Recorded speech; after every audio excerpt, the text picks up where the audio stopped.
વિમલભાઈ ક્યાંથી આવ્યા? દસાદે દસાડી. શું તકલીફ થતી વિમલભાઈ કહેશો? કણને પ્રોબ્લેમ હતો. શું થતું? તકલીફ શું થતી? દુખાવો, કમરમાં બેસવા ઉઠવામાં. બેસવા ઉઠવામાં તકલીફ થતી. મને મળ્યા પહેલા કેટલા ટાઈમ પહેલાની તકલીફ થતી? હા, 4 મહિના હતા. 4.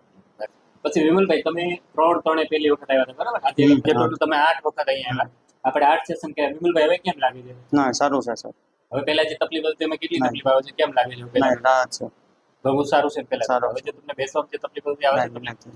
બરાબર. હવે વિમલભાઈ આપણને તકલીફ શું હતી? આપણે પહેલા એક્સર વાળી ગાદી આપી આ દબાઈ દીધી. તમે કીધું કે થોડું ત્યાં દબાણ આવી ગયું છે એની સલાહ નસો દબાઈ છે, બરાબર? હવે આપણે આપણી ટ્રીટમેન્ટ શું કર્યું? આજે ગાદી દબાડી નહીં, ગાદીને છૂટી પાડી આપણે.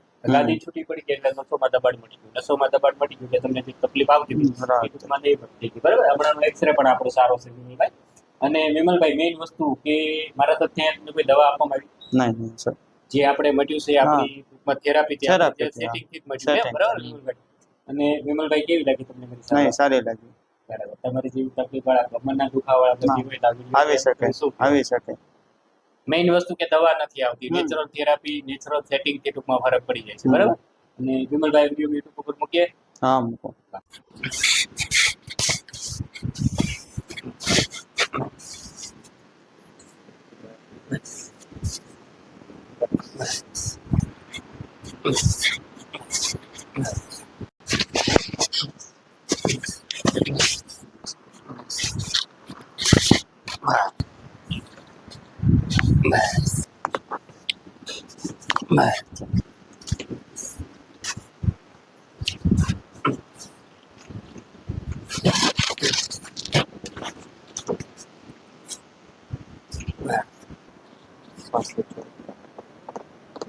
બસ